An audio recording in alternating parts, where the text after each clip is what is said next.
may ask you if you want to record to your hard drive or to the cloud. Yep, and And it says we're recording, so. and now it may end up in my account. If it does, I will process it and get it to you. Thank you so much. Huh? All right. Well, thank you for taking the time to meet with us and for managing our expectations. I told them you might be a couple minutes late. It's the Zoom world. We don't leave ourselves enough time for even a bathroom break. I've noticed myself. I had a 2 o'clock, 3 o'clock, 4 o'clock, and 5 o'clock today. That's not a typical day, thank goodness. It just all happened to stack up against each other. Yes, it happens sometimes. But, we're all together. We're representing different groups. We're all part of the Forsyth County Police Accountability and Reallocation Coalition.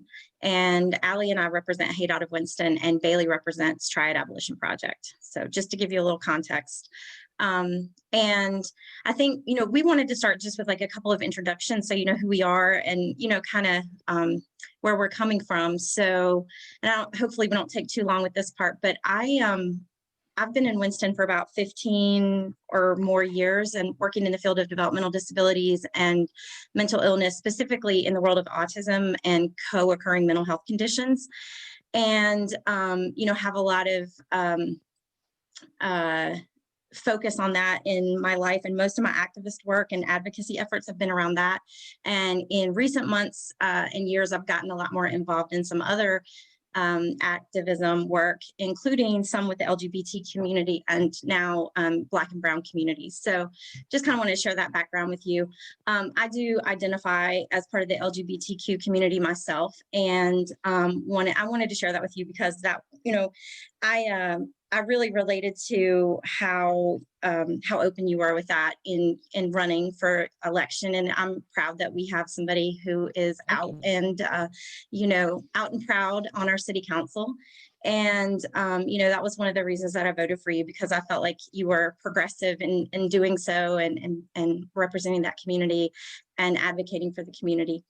I already told you I participated in Leadership Winston-Salem, that we have that in common. So I just wanted to throw that in too, because that was a really formative experience for me. I'm kind of an introvert, and I'm an executive director of a nonprofit, and being such, like, you really need to be a little more out and about and meeting people. You have to do a lot of talking. You really do. And leadership kind of gave me the perfect format to do that, because you have no choice. And so I really enjoyed that, and it helped me kind of come out of my shell a little bit. So do you recall what year you graduated, Celine? I think it was 2014. 2014. So your program director was probably Jacinta. Jacinta. Okay. Yeah. Jacinta White. Yeah. Okay. Yeah, she was. And also just wanted to touch on this too, because I think, just in terms of some of the things that I share when it comes to like the feelings about some of the work we need to do with regard to the police department budget and that sort of thing, is that I do work with Katrina. She's actually on our board of directors. And so I kind of have a long history with her as well. So we have that connection too. So anyway, I just wanted to share those things and kind of give you a little context for where I'm coming from. And I don't know who wants to go next. Go alphabetically. Allie, you're before Bailey. Okay, that makes it easy. So hi, my name's Allie. I am fairly new to Winston. I just moved here in June, and I live in your ward. At least for now, we rent, so we could be anywhere come June. But I live here with my partner Pat, and I am now permanently disabled, but I was a public school teacher in Oakland, California for about 13 years before I ended up out here. I taught middle and high school students, and I worked largely with marginalized populations. For a long time, I worked with students who'd been expelled from our school district, most of whom were on some form of probation or another, just kind of trying to help them navigate the system and stay on top of their academics despite a system that was very much stacked against them. And so I've been involved in activism work, but also just my regular work was kind of part of taking care of that my community. And so as like as a minority, as a white person in that community, which was a really good experience, I think. And so now I teach English to little kids in China part-time in the early morning. And then I just started a position with College Lift. I'm not sure if you're familiar with that program. Yes, yeah. I am. Uh, Oh no. I cannot think of his name, but he came and talked to Leadership Winston. I think we're going to Okay. talk about college lift on our Logan? education day. Logan, yes. Yeah, he's one of the founders. They just partnered with Forsyth Tech, which is really exciting. They And partnered so with Crosby Scholars, and I was part of the genesis of Crosby Scholars many years ago. okay. But yeah, that's very cool. Yeah, so I just we just started this week with our first class as a tutor. So I'm really excited to be working with them. So yeah, and then I think part of what drew me to you, I also voted for you, and part of what drew me to you was that idea. I really liked what you said about being someone who wants to make Winston-Salem great for all people. And I really liked what you said about not just representing our ward, but the fact that you are here for the entire city. And I think that that's really important. And I don't know if enough people think about that when they're on a city council or even in Congress, any sort of thing where they do represent a small group of people, the fact that your actions still have ramifications for everyone that lives in that area. And so I think that that's a really important thing. I'm glad that you're conscious of that. It is. And I mean, the Southwest Ward, although there are small pockets here and there of people who are in need, we don't have food deserts. Right. We don't have people living below the poverty line. If we do, they're isolated incidents as opposed to entire neighborhoods or entire zip codes. So right. Yeah, Pat and I are definitely, I've noticed like a little bit of a minority here because we're both disabled. And so we feel really lucky to be able to make it here. But it is a very nice area that we're surrounded by. I don't know Definitely how we not afford a our food rent. desert. I No. have literally 5 grocery stores I can walk to Yeah, from my house. That's very fortunate. yeah. Yep. I'd love to see some of that somewhere else too. Your turn, Bailey. Hey, Bailey. so I'm Bailey. I'm glad the introductions worked out this way because I had a leaf blower right outside my window that whole time. Oh, by the way, I have 3 dogs. So if anybody knocks on the door or if the UPS truck comes by, I'll have to mute on you guys. But I have 3 dogs also in the same boat. okay. So. Sorry to interrupt, Bailey. No, it's cool. So I moved to Winston-Salem in elementary school. So I've been here for quite a while. I was gone for the past 5 years. You might hear the leaf blower now, sorry.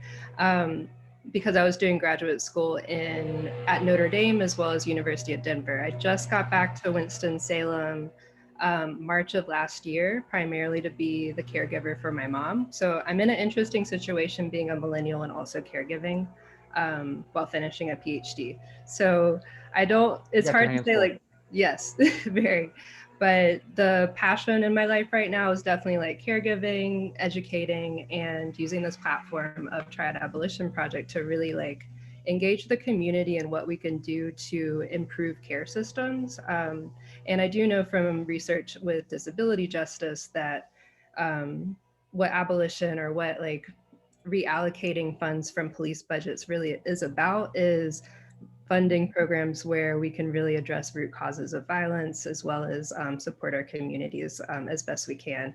And this is a nationwide call, and it's definitely something that we can do here at the local level. And I'm excited too to see like a lot more people engaged in conversations about care in Winston-Salem, especially having been here since 1999 and just really witnessing a lot of positive changes. So we wanted to really make this more of a conversation, but just to make sure that we're all on the same page and remembering the same things. I know that you saw the presentation from FCPARC at the Public Safety Committee meeting, but we just wanted to show you a couple of slides just to refresh you and make sure we're all on the same page about demands, and then we can stop sharing the screen and just talk. But okay, we're not giving you like the same presentation all over again. Don't panic. Okay. At least it was a fairly short presentation. Yes, yes. Okay, let's see. All right. Can you see the PowerPoint? Yep, sure can. All right, good deal.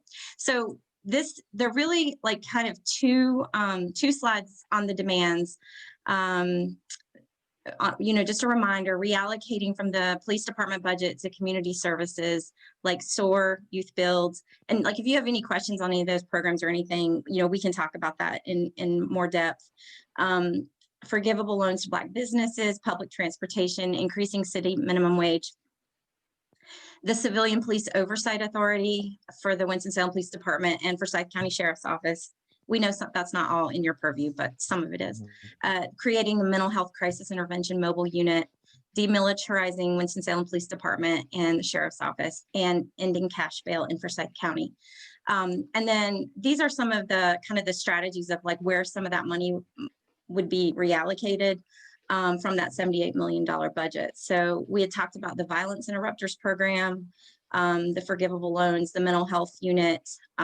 We've talked about these others as well. So, so we really kind of wanted to just get your thoughts as a jumping off point, share this with you, and then get your thoughts on, you know, all of this, these ideas and these demands, and kind of see what you're thinking and where you are on it. Okay. Let me start by telling you guys just a little bit about me, not my education and history, but what I believe in. I'm a long time supporter of racial equality and equity. I go to Green Street United Methodist Church. If you guys are familiar with Green Street, we are the little rebel rousers who we started in our church. The Institute for Dismantling Racism was birthed, and they moved out because they have other initiatives going on now, and we didn't have the space for them. But we're an integrated church. We huge on social justice. I had gone 20 years without going to church because I'm not much on organized religion. And then I discovered these people and went, oh crap, they actually put their money where their mouth is. The first Sunday I went was Pride Sunday, and they had a lesbian minister speaking, and they had become a reconciling congregation, which basically meant, even though the United Methodist Church says that they can't figure out how to treat the LGBTQ community, we were going to become a reconciling church and not just accept, but celebrate the LGBTQ community, which is, I mean, it's like, I'm home. I believe that the root of most crime is caused by poverty. I believe that poverty exists because white people planned it that way. I would say 90% probably on board with the way you ladies think and guys think. I use guys as y'all. So, I mean, you don't have to talk me into believing all of the reasons and the base reasons, and that white privilege is a real thing and we enjoy it and we use it, and some people abuse it. And thank God he's out of the White House. I don't necessarily agree with a couple of things. And this, I know you want this conversation to be fruitful, so I'm going to be honest. The approach to the city council, which I started listening to once I figured out that I didn't have an opponent in the general election, and I was, pretty much assured that I would be joining the council. I started listening in on the television station, so I wasn't in on the Zoom call. But the whole approach to city council has been, I think, from a strategic standpoint, it's not been the right approach. And part of that is because I feel like before I even joined the council that we were being just beat up on, and like there was some type of personal gain for us to fund the police. And honestly, I had to take what amounts to a pay cut to join the board because I have fewer hours that I can work for my other job that pays more. Most people who sit on that board, they're retired and they couldn't afford to if they weren't retired. So it's not something that we do because we're getting rich. So I just think the way that the respective groups have approached us has been so mean-spirited. I mean, not the three of you on this call, but if you go back and listen to the callers in and the tones of voices, and when Jeff McIntosh said that he was being yelled at, maybe not literally yelled at, but it's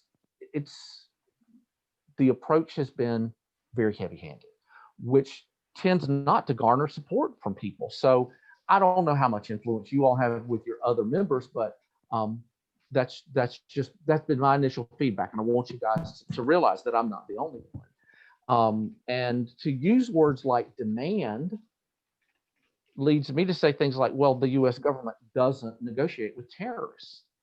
Demands comes across when we're not a hostile group, and you've got 7 out of 8 on the board who are Democrats, and you've got 4 out of 8 who are African American. You're not approaching a hostile group to begin with. But it's just terrorists or hijackers or kidnappers would use. So I would love to see you guys change your strategy. I think you're going to be able to reach people more efficiently and effectively by having relationship conversations like this. So enough about that. I'm sorry. Sure, I'm sorry, go ahead. Can I give you just kind of my thoughts on that? Mm-hmm. I think there's I appreciate what you're saying, and I understand that there is a lot of, I think what I hear is passion and frustration being misheard as yelling or angered at city council. And I think there's been a big conversation this year about tone policing specifically. And I kind of urge you and city council to hear these demands, because that's really what they are, is they're people insisting that their needs get met, and hear them more in the spirit of people who are frustrated, people who are tired of not having, people who feel like who have been ignored, whose needs are being overlooked. And I especially hear that from groups like Housing Justice Now. There's a lot of passion in those voices, and I think it's because we have a serious problem in this city. And so while I understand and I do appreciate that this isn't, you guys aren't in this to make money. This is not just like we're not, right? We don't get paid anything. I do kind of urge you to reconsider, and when you speak with your colleagues, reconsider that idea that people are yelling at you rather than they are in a position where they're done. And so I get that. As a gay man, I've been in that position. It's like, I'm tired of hiding. I'm tired of being the one who had to keep my mouth shut. I've been there, but I also know from real life history that when I reach that point is when I am the least effective. So, and I end up personally, I'm just talking about me, I end up through passion, saying things that I regret that I said, because it's not like typing your memo and then going back and go, ooh, that sounds too harsh. So I do get it, but it's just the way it comes across.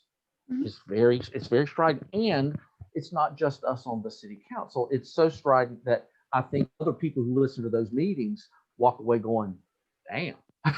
So that's unsolicited advice that if you guys could modulate with some other people or just pass that message on, I get so much more done through relationship building. And I haven't seen really a lot of relationship. I haven't seen the groups try to build relationships individually like this. You guys are the first people to reach out to me. I just want to speak a bit to relationship building as well, because Triad Abolition Project was very present in a 49-day Occupy in downtown Winston-Salem, and we didn't see any elected officials from the city visit that. We did have county officials visit that to speak to us, but the matter of people being passionate in how they're speaking comments, many of those comments are prepared in advance by multiple people, and so we can't even just point at the people who are speaking in this situation, but also look at this being a collective voice, and who speaks it can speak it the way that they feel. Otherwise, we're getting into an issue of respectability politics, which already marginalizes communities at this time. So I don't think that we can guarantee that anyone who is participating in public comments is going to change their tone based on what's being asked of elected officials. But I do want to emphasize that we are available and have been available to speak.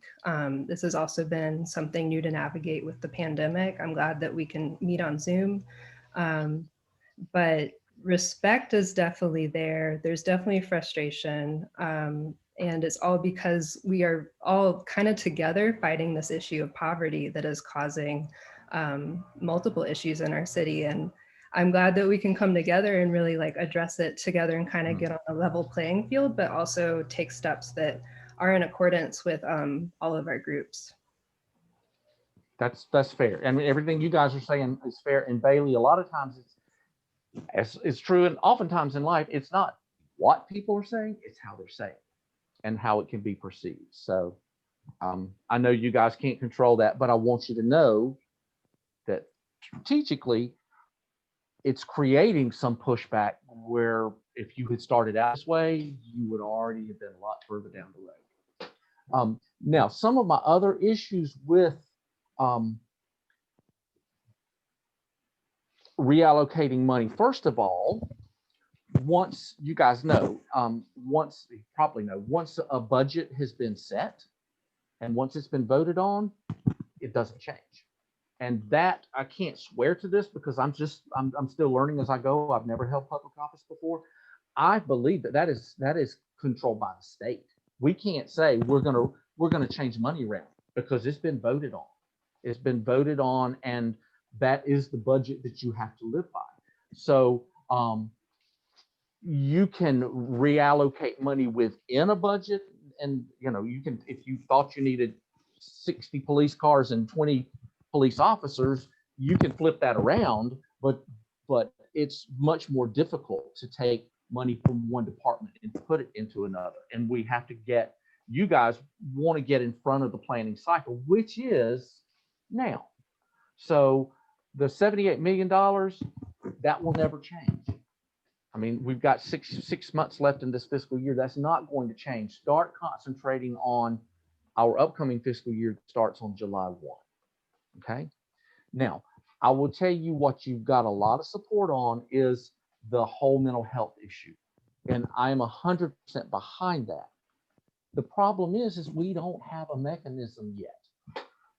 I know that city council or city staff is much further down the road, and it's not my responsibility as a city councilman to come up with a solution.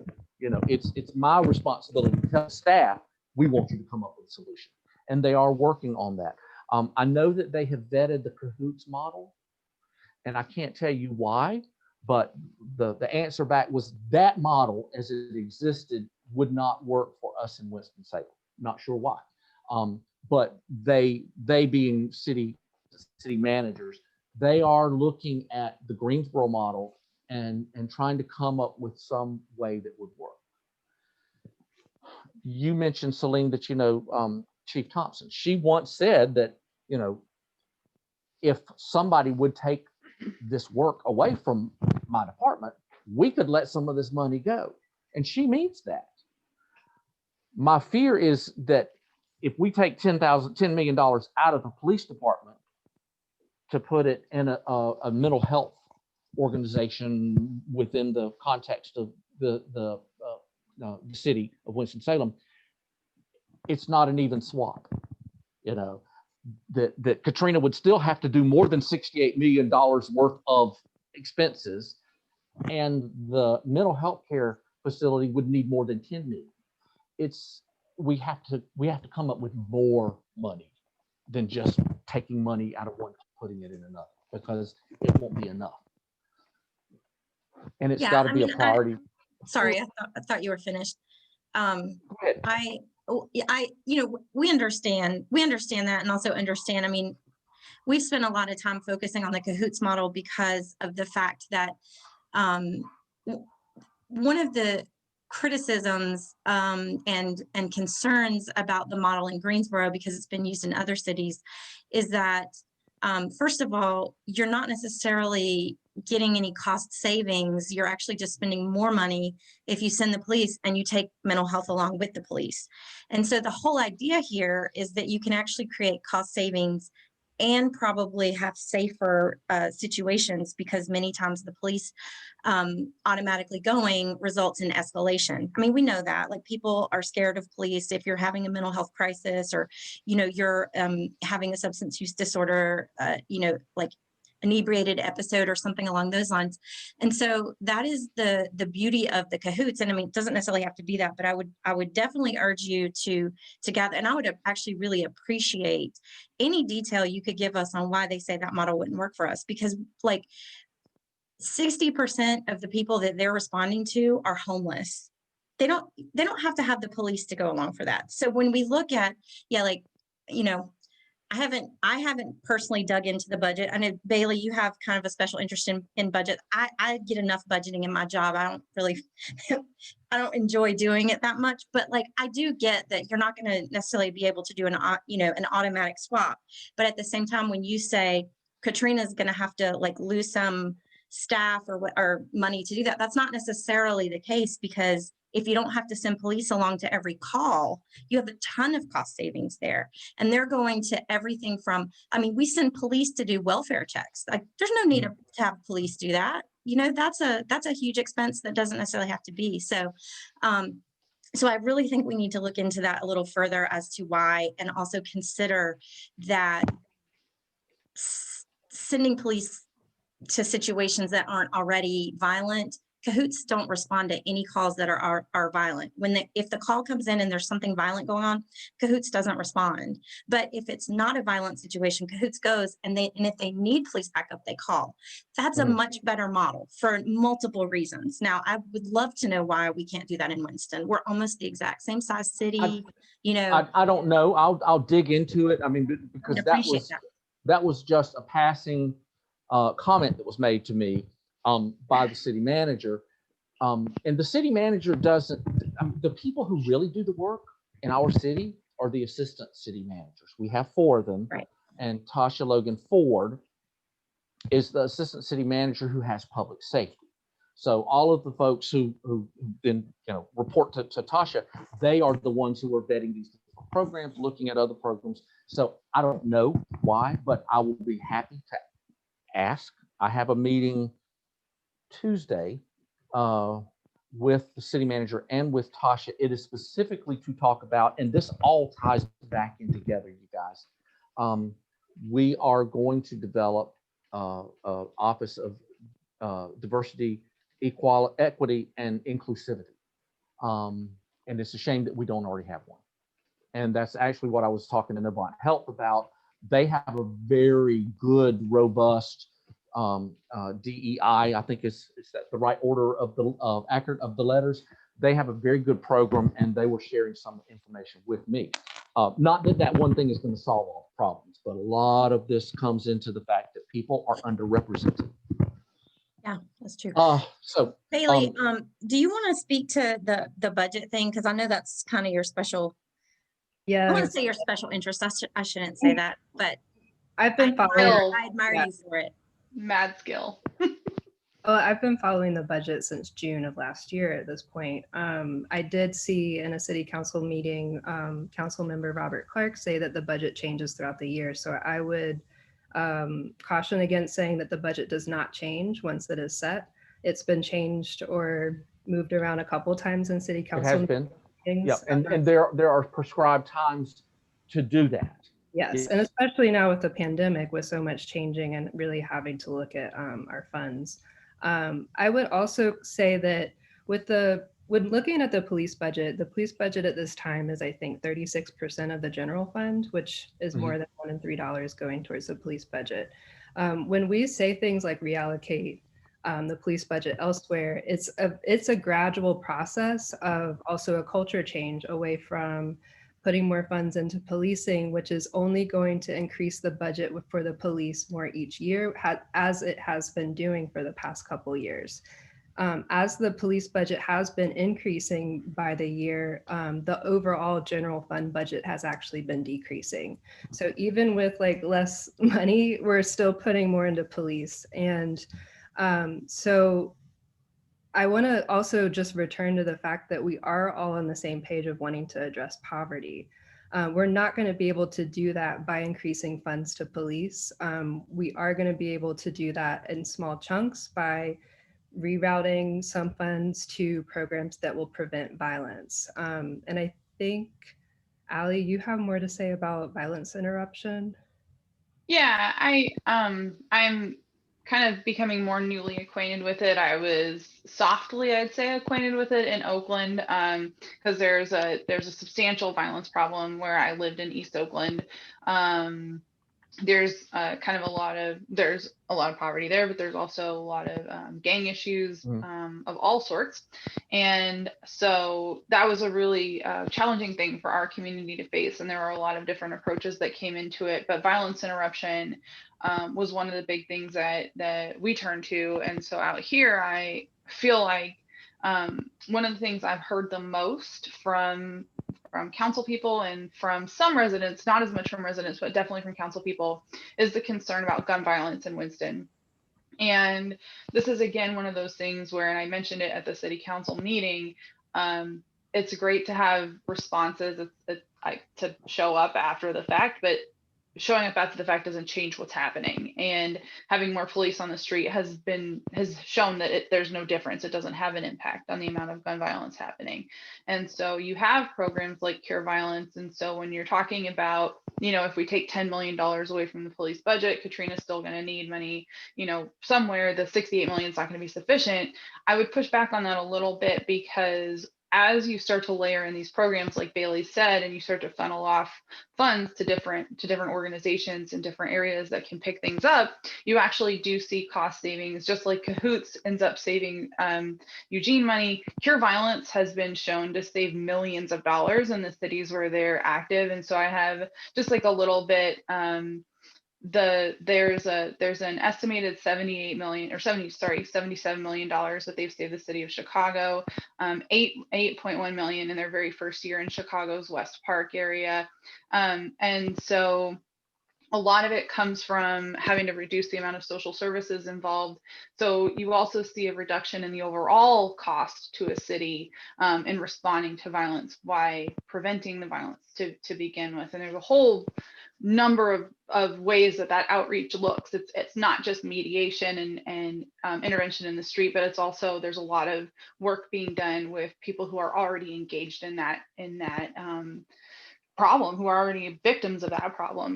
They go out to hospitals, they work with people who've been affected directly. And so I think, it's not just a matter of taking money just for the sake of taking money. It's actually about stopping these problems before they start and ending with the result that, since finances are such a big concern, they do save money. It's not a matter of just taking for the sake of taking. It does have cost savings. And they reduce crime. I mean, I think, right. I remember you said that at the public safety meeting that, you were like, we want to see the data on how it reduces crime. Well, first of all, in the Cahoots program, you're not even talking about criminal situations. You're actually talking about other situations that shouldn't be dealt with by police. So that's one thing. And then with the violence interrupters, if you look at the studies, like in Chicago, you mentioned, they found, and we can send you like links to this information, but they found a 31% drop in homicides and 19% decline in shootings in 2 districts where the violence interrupters worked. And the city of Baltimore. Now, explain, what do you mean by violence interrupts? Is that a particular methodology? Is that multiple methodologies? What is a violence interrupter? Allie, do you want to talk about that? Yeah, so violence interrupter as a whole is, I would say, like a philosophy, is really it's a multifaceted approach to how you intervene in why gun violence is happening to begin with. And so a lot of the numbers that we're looking at are from an organization called Cure Violence, which used to be known as Ceasefire. And so you can also find a lot of data under Ceasefire if you're researching. And a great deal of what they do, like I said, is they not only mediate, but they do problem solving and they do follow up with people. So they go to hospitals and they speak to victims and they really talk about what is causing this violent situation to begin with. Why were they involved in this? What caused them, if they know what's going on. And then also preventing retaliation. That's a huge part of it, is intervening before there's a chance to react. And so the biggest thing is they're not there to punish people. They're not there to criticize people. They're not there to put people away, to lock people up, to turn them into the police. They're there to prevent them from landing in the criminal justice system to begin with, and also keep them safe. And so those, I'd say, the mediation part, the follow-up part, are all really big. And then also they help find resources. A lot of violence interruption funds are also used, and I think I mentioned this at Public Safety Committee, they're used for programs just like Youth Build, where there needs to be something constructive for people to do. They're not out there shooting each other just for the sake of shooting each other. There are always root causes that are feeding into it. And so much of the time it's free time and poverty. Poverty is a killer, literally. And so when you address people's needs, they are able to take care of themselves. That need for competition dies down, things like that. And so programs like Youth Build do provide outlets and opportunities for people that otherwise have a very hard time. And same with SOAR, that have a really hard time breaking into a system, maybe because they didn't get their diploma, they don't have the education that is necessary for a lot of prerequisites, or once you have a criminal record, it's damn near impossible to break out of that system. Recidivism is horrible, and Yep. it's very real. Our church was we were way on board on the what was the motto? Scratch the box, ban the box. You know what you ban the box? It was where the box on an application where it checks if it's previous criminal. And yeah. our church was on the forefront of lobbying to get rid of the box. So you don't even ask the question. Right, exactly. So SOAR does a really great job of helping people navigate that system and re-enter successfully. And then one last point about violence interrupters is that they're not people coming in from outside of the community like most of our police force does. They are people who are already living within the community that are trusted members of the community. You have a lot of volunteers, but you also have people from like clergy, different religious institutions, people from like Boys and Girls Clubs, recreational institutions, people who have roots that know the people there, that have connections. And like you said, relationships are huge. This is a place where relationships can make all the difference. Have you guys actually met with our police department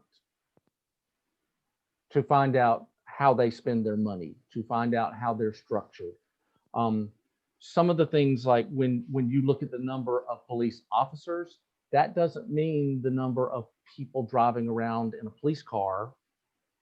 Mm-hmm. There's the gang unit, which is actually kind of doing undercover work and trying to figure out who are the gangs, and that the people driving around in the cars are oftentimes responding to a call. So they're there too late.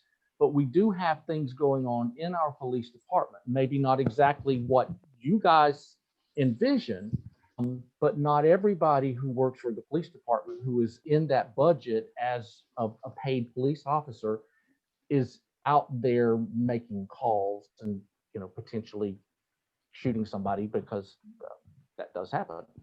Well, you have to have investigators and stuff, and that's part of what we talk about. Is like most of the time the police come in after the fact, not to stop the crime or prevent the crime. We have a street crime who is doing that. They are kind of going in. It's not like a secret that we've got it, but they certainly don't tout it a whole lot because they're undercover. But I want, as you guys continue your fight, and I want you to continue your fight, and at some point I want to support you. I'll come back to that in a minute, but I want you to know what's going on with our current police. And I'm going to go back to what I hear.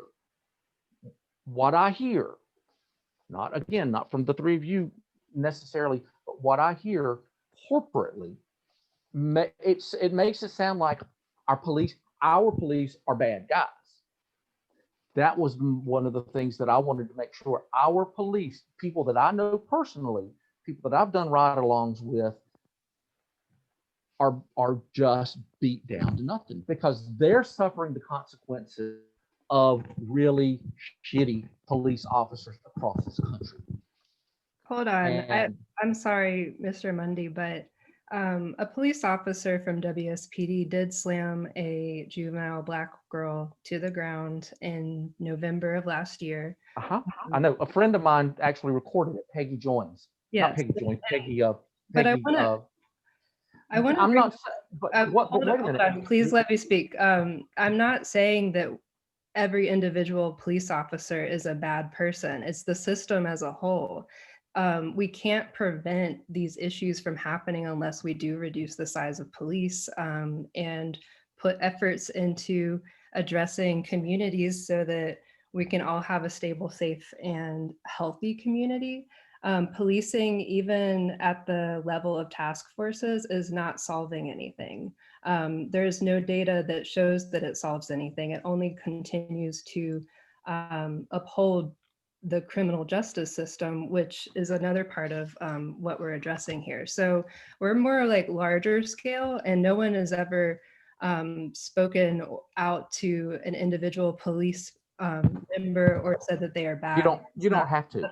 Nobody, you know, I can read I can read a report from what's his name, Franklin Graham. He never calls me out, but what he says about gay people reflects on me. So all of the police bashing that has gone on across this country has had an impact on every police officer in our community. Just like when people get gay bashed in another city, it has an impact on me. Respectfully, you don't choose to be gay. People choose to be police officers. And this is a conversation that happens a lot about, you know, Blue Lives my Matter. point wasn't whether they chose that or not. My point is they are suffering the consequences, no matter how good the police officer is, no matter how many times he has been the one who actually stopped and helped the homeless person. And I still believe, whether you guys do or not, because I know so many of these people personally, I've done ride-alongs with them. We have more police officers who are willing to go the extra mile to help someone in Winston-Salem than we have bad apples. Do we have some bad apples? Yes. Have you seen the video? Sorry, I would just encourage you to go back, and I know you said some things about the tone, but if you go back and listen to the requests that we've made and listen to the things that people are saying, no one's bashing our police department. We're simply saying that we need different programs in place and not to just keep increasing policing. You might not be saying that, but that's what they're hearing.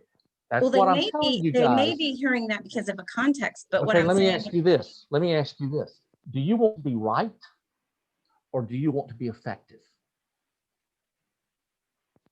I mean, I don't think they're because mutually I will exclusive. tell you, if you want to be right, yes, I don't think they're if you want to mutually exclusive. they are. They most certainly are.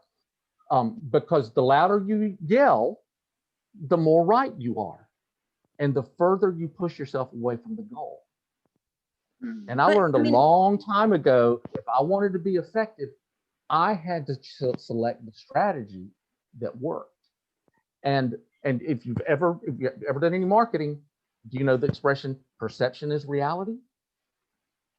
So if the perception from the general public is that you're trashing our police department, you need to change your strategy if that's not the message that you're sending, because the message that you're sending is you're trashing the Winston-Salem Police Department. The request to reallocate that's not funds. Your intent. Are you saying though that the message of reallocation in and of itself is trashing the police department? Because that's the message. The way it's been presented, yes. I want to draw us back to us having this conversation right now as we are, though, because we are having this conversation about reallocation, and we're getting on back to conversations on what protest does and doesn't do. I don't think we can draw conclusions that protest is something that's ineffective after social movements have made such a large impact in the United States, especially since the 60s with the civil rights movement. And kind of going from that, I just want to also draw attention to, sorry, I'm trying to like remember where my train of thought was. But I think just coming back to this conversation that we're having right now, how can we move forward, continuing this conversation of what reallocation is, because it's definitely not something that's trashing police on an individual level. It's definitely something that we're trying to address as continuing community safety. Then why have you guys not met with the police? Why have you not called the police department and had a meeting with them and have a ride along?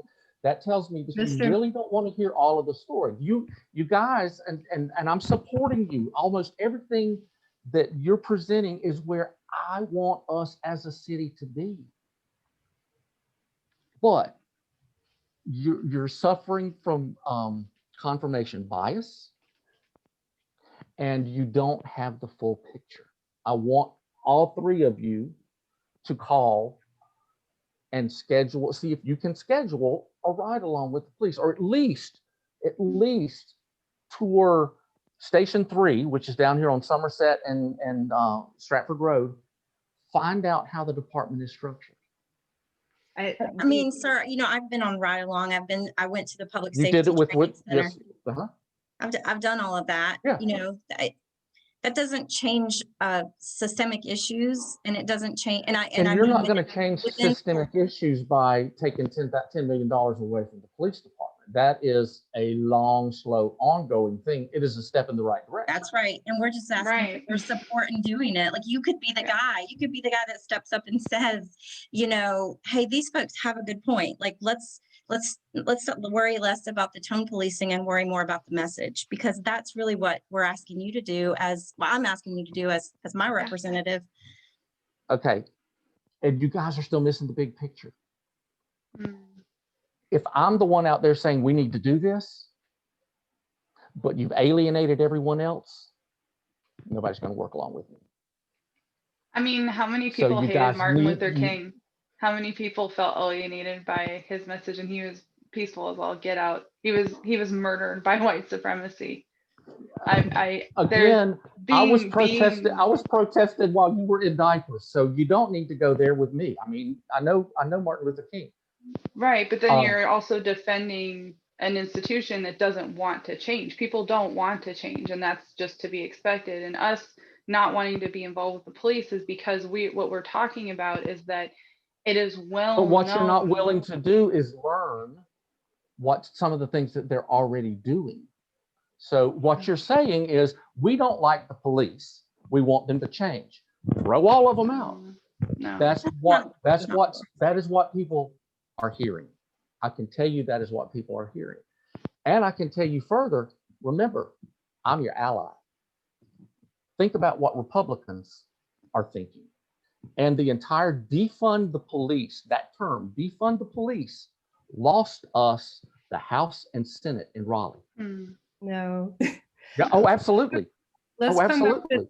But let's also absolutely. The terms defund the police. If you will look at Jeff Zinger, who won the seat that Dan Bessie was going for, his entire handout was, my opponent wants to defund the police. Which he did not. This scares the shit out of people. You can't. So well, again, you want to be right, but you can't be right and effective. You have a lot of righteous indignation. I know that because I have been in your seat. I've been the one with the righteous indignation. I don't believe that's true at this point. I'm sorry. No, you wouldn't at your age. Oh, okay. I'll hold on to that.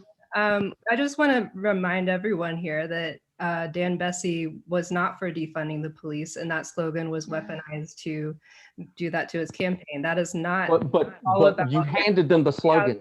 No, you handed them the slogan.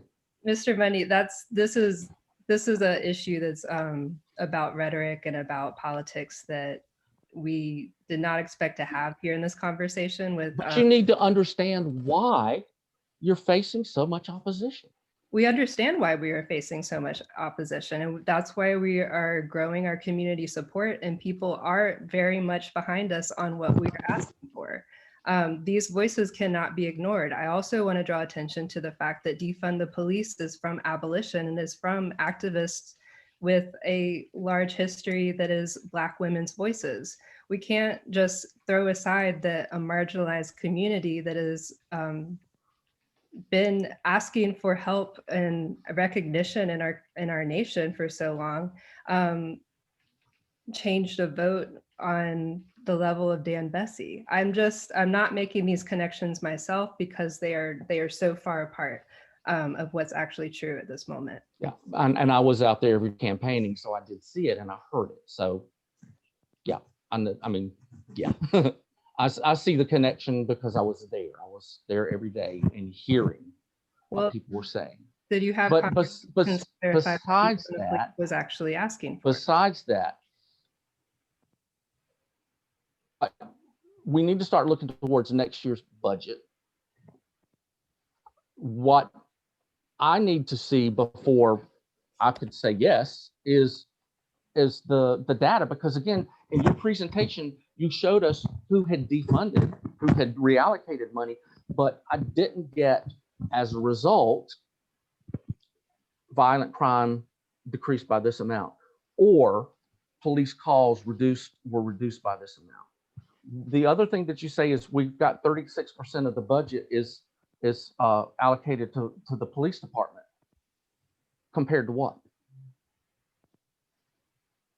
36 compared to what? You know, Omaha, Nebraska has 42%. Chattanooga has 62%. I'm making these numbers up.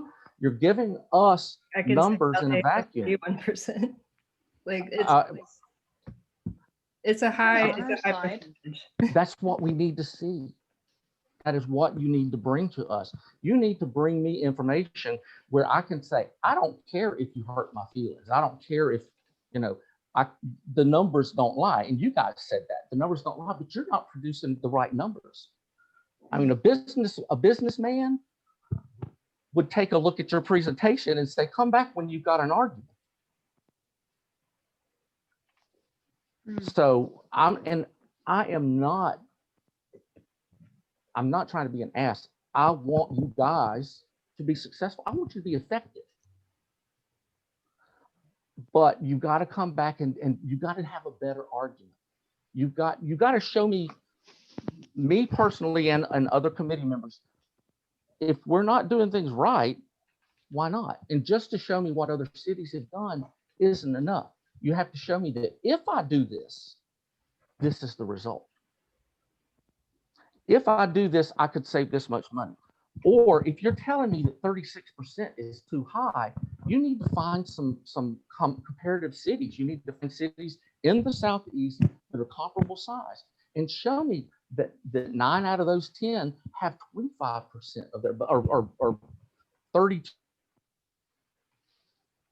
You guys aren't making you aren't making a complete argument. Does that make sense?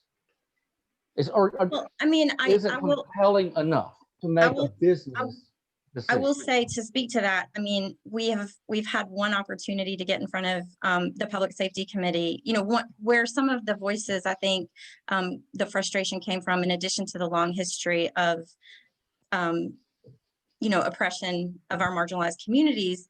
We get 3 minutes to speak at city council meetings, and for months we spoke, and there was never even like acknowledgement of the topic. So some of the frustration came from. And that's not just you. I mean, that's not a Kevin. That is a protocol. No, I don't mean to commenting on it. We don't have a conversation. No, I understand that, sir. I mean, I don't mean during the public comment period, but it was never put on the agenda for discussion. We never saw it come to fruition in any other agendas. The first time we saw this even being discussed was on the agenda for the Public Safety Committee meeting when Cahoots came up, which was after we had presented that to Mayor Pro Tem Adams.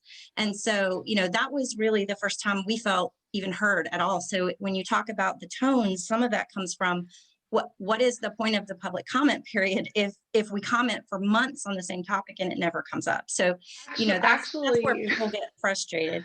And then I just want to add one more thing about when you say, show us numbers, we've given you lots of data. And I understand you're saying, like, you want to know exactly how it's going to work in Winston-Salem.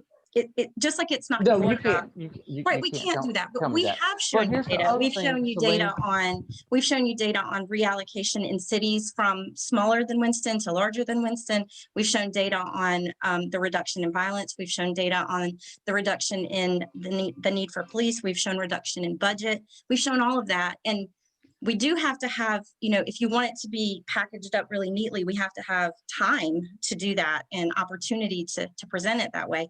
But we've shown all those numbers, and we have more numbers. I mean, we have a lot of data that we're not even, you know, haven't had the opportunity to share. But this is one of many other issues that we're having to deal with. So if you expect any council member to dig through that data, to come up to, you know, to basically, and this is, I'm saying this just to cut to the chase, we're not going to do your homework. we're not asking you to. What Celine was saying is we need more time to be able to share with you what we have. And you know, she was saying that the first time that this even was discussed was when the Public Safety Committee had cahoots on the budget, but really actually the first time that City Council responded to us was in the newspaper. It was in a newspaper article where they trounced what we've been talking about. And so if you want to talk about, if you want to talk about because that happened before I came on board, they felt attacked. You got to check. But they also have an opportunity to communicate back to us. Like Celine said, we had been presenting for months, and there was never a time where our request was put on the agenda, where any information was sought out from us. And to take the first step in a newspaper article was disrespectful. And so when you want to go into this idea of how to communicate, there was also a lack of communication on behalf of the city. But do you think that the city went out and asked the newspaper to write that? The news reporter, Wesley, what's his name, picked up the phone and called somebody, either Lee Garrity or and said, you guys are getting trashed at every city council meeting. What's your response? So that wasn't a response to you. That's just how newspapers work. Most people in the city are not going to reach out to the newspaper, you know, but this is how you guys do it. You're not going to get anything accomplished at a full city council meeting. This one-on-one, calling Jeff McIntosh, calling James Taylor, and you've done it with Dee Dee, you're doing it with me.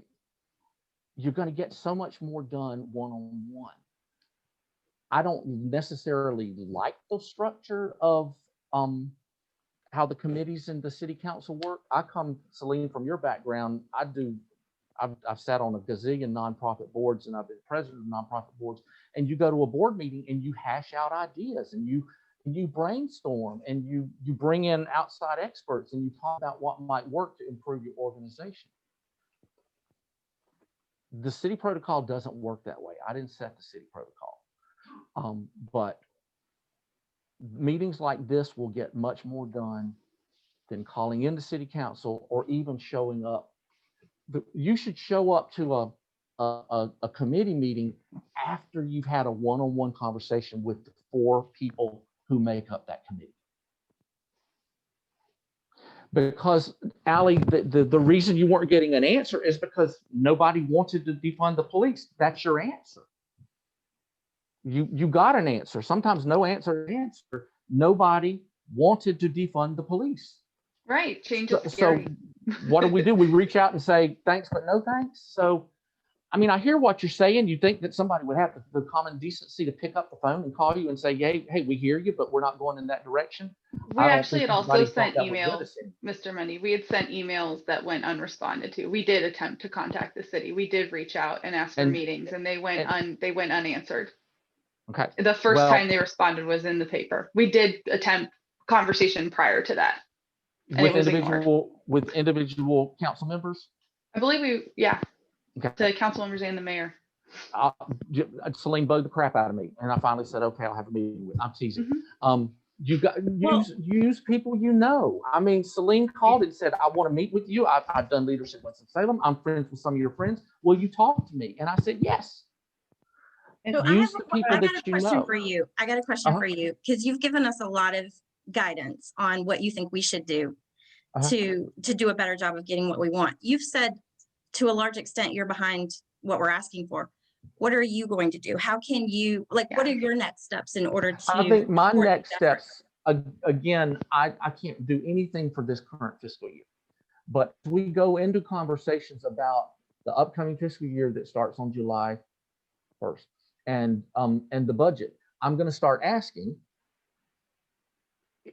are we going to fund things like the mental health component? What is that going to be? Where's the money coming from? I cannot get behind not having the police, because for all of the negative things that you're concerned about, nine out of 10 things that a cop does in the run of his or her day, that's not what they do. And we can't go without that.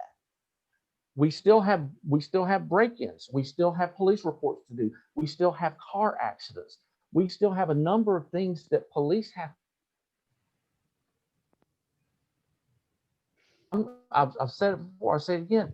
You don't have to convince me that there is an at least implicit bias against people of color, and in some cases, people of different sexual orientations by the police. That exists. I totally believe that. You don't have to sell me that on that idea. But when I look at things like if we had Trump-related violence in our city, our police department has to protect us against those angry white men. And granted, I'd love to see those angry white men get treated the same way a teenage black girl got treated. But we need police to do that. We need the equipment to do that. It's a stupid analogy, but it's almost like having an insurance policy. I hope that we're buying equipment for the police department that we never have to use.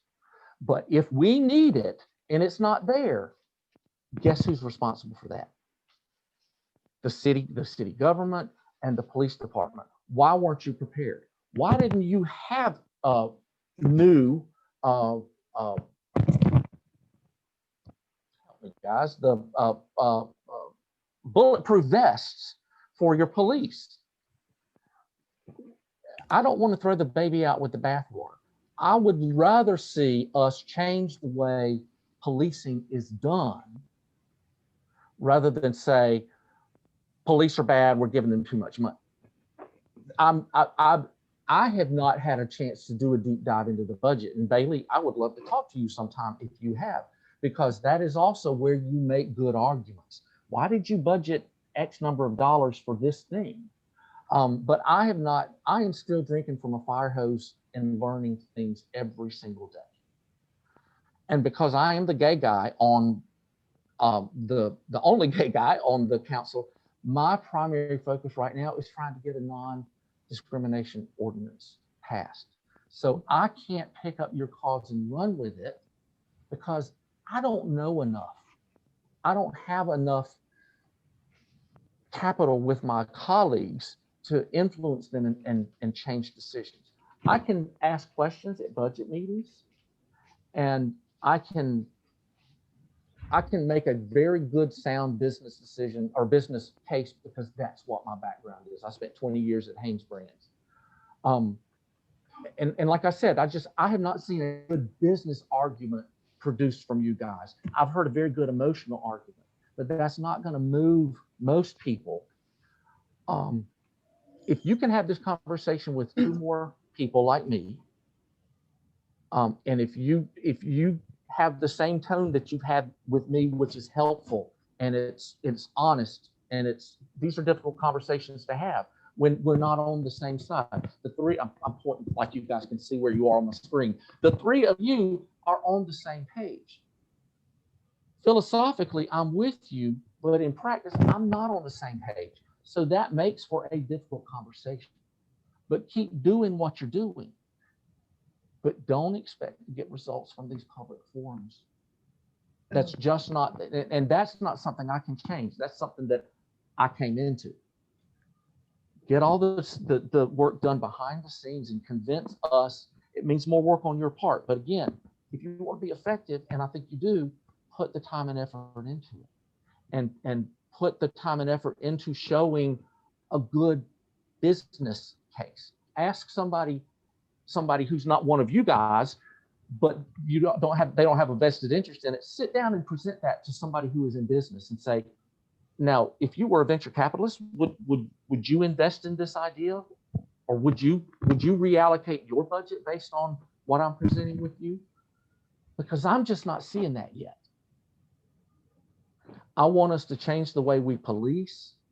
I don't want to do it in a way that damages our police force, our individuals. I want to see the people who who shouldn't be on the police force. If you're racist, if you're homophobic, if you're xenophobic, I don't want you on my police force. We need to continue rooting those individuals out, and I don't mind a bit if they get booted. But I still have a good feeling for most of our police officers as people, as individuals. And I don't want us to throw out the entire organization because we're not totally happy with the way they police. That goes back to making some more systemic changes. I'll give you an example, and I've not had a chance to sit down and talk to Katrina about this, but you guys remember in Charlotte, there was a guy who fell asleep, a black man who fell asleep in the order line at McDonald's or somewhere. He was waiting in line at the drive-thru and he fell asleep, and they called the cops.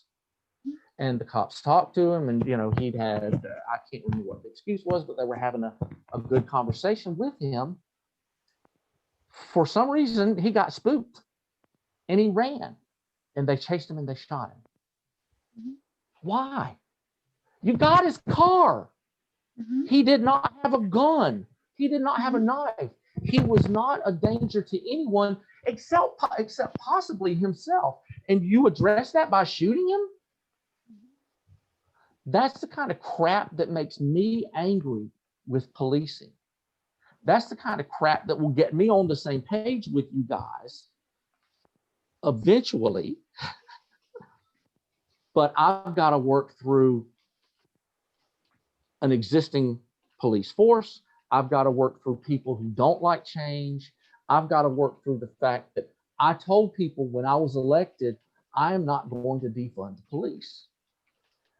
That was not a platform for me, but I did make that when I was asked. I said, I do not agree with defunding the police.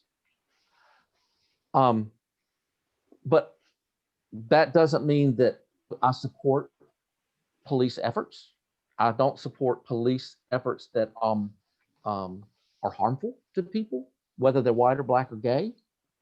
I think a lot of the standard ways of policing are harmful.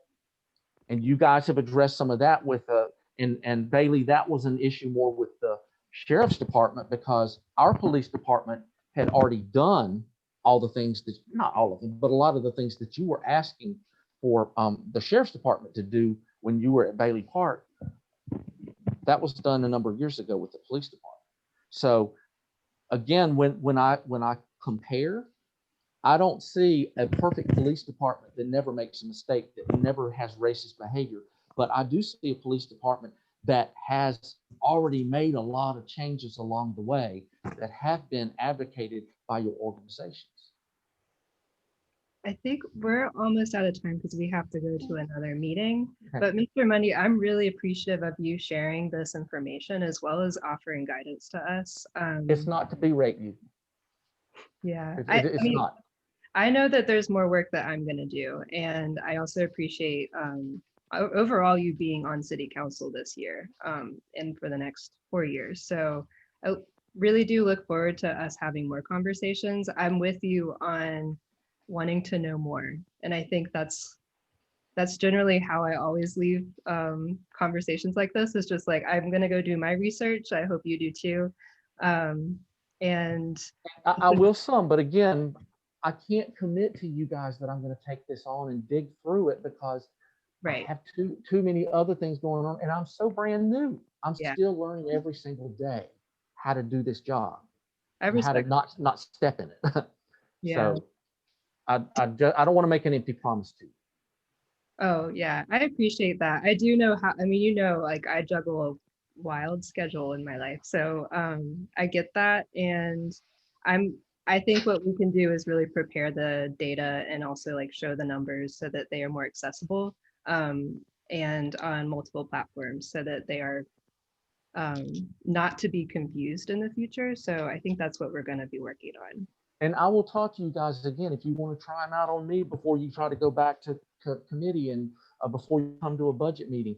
I will do that. I'm not digging my heels in and say I'm never going to defund the police. Mhm. I'm going to try to do what's best for them because they're city employees that I feel like we need to look out for. But I hear every single argument that you're making, and it's the same arguments that I've made for many years. So I'm not going to work against you. And Bailey, if you want to schedule some time to do a Zoom call and show me some things in the budget that you found that would raise a red flag that I can be prepared when I go into those budget meetings, I'm happy to do that. Okay, that would be great, Okay. actually. I'll reach out to you. Okay. Yeah. You guys have all my contact info, and I just found out this week that my phone numbers were not on the city webpage, but they should be on there by now. But Okay. reach out I to did me run however into you that. want to. Okay. Thank you so much. Really Thank appreciate you guys, your and I time. hope it was helpful. I didn't come across as an asshole. So I don't mean to. I really don't. Okay. Bye, guys. Thank you. Thank All you. right. Bye. Take care.